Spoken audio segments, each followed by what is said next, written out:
Chuck Berry was born into a middle-class black family in St. Louis, Missouri on October 18, 1926. According to the Rock and Roll Hall of Fame, while no individual can be said to have invented rock and roll, Chuck Berry comes the closest of any single figure to being the one who put all the essential pieces together. John Lennon said, "If you tried to give rock and roll another name, you might call it Chuck Berry." Berry's lyrics successfully appealed to the early teenage market by using graphic and humorous descriptions of teen dances, fast cars, high school life, and consumer culture, and Dylan called Chuck the Shakespeare of rock and roll. Berry contributed three things to rock music: an irresistible swagger, a focus on the guitar riff as the primary melodic element, and an emphasis on songwriting as storytelling.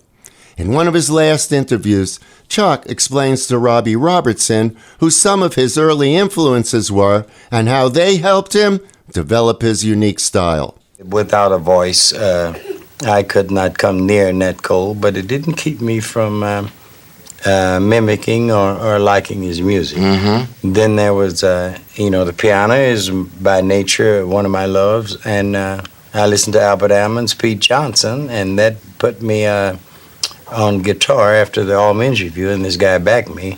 Then I wanted to play guitar, and I could walk and sing and talk. So those, Louis Jordan's guitarist, Carl Hogan, was the inspiration for most of my solos. Carol, Johnny B. Goode, Roll Over Beethoven, and is he the first guy that played that? That played something like that. Yeah, that played something like that. He had it in the center. He had something like this in the center of a solo, and I opened my song with it.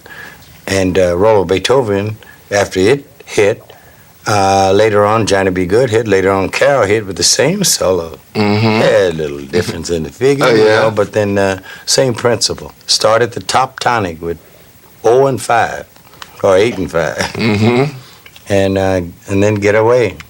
Do your changes and move on out. Exploit your lyrics and keep your rhymes and wind up with a break and out. And you get an applaud, do it again. Chuck's iconic song, Johnny B. Goode, drew inspiration from his regular pianist, Johnny Johnson. However, Berry later confirmed that the song is also partly autobiographical. The original lyrics referred to Johnny as a colored boy, but Chuck changed it to country boy to ensure radio airplay. Other hints at autobiographical elements include the fact that Johnny could really play the guitar and that Berry was born at 2520 Goode Avenue in St. Louis. Chuck's recording of Johnny B. Goode was significant enough to be included among the musical samples and sounds on the Voyager Golden Record, sent to travel into deep space beyond the solar system on the Voyager spacecraft in 1977. Okay, let's listen. Chuck Berry and Johnny B. Goode.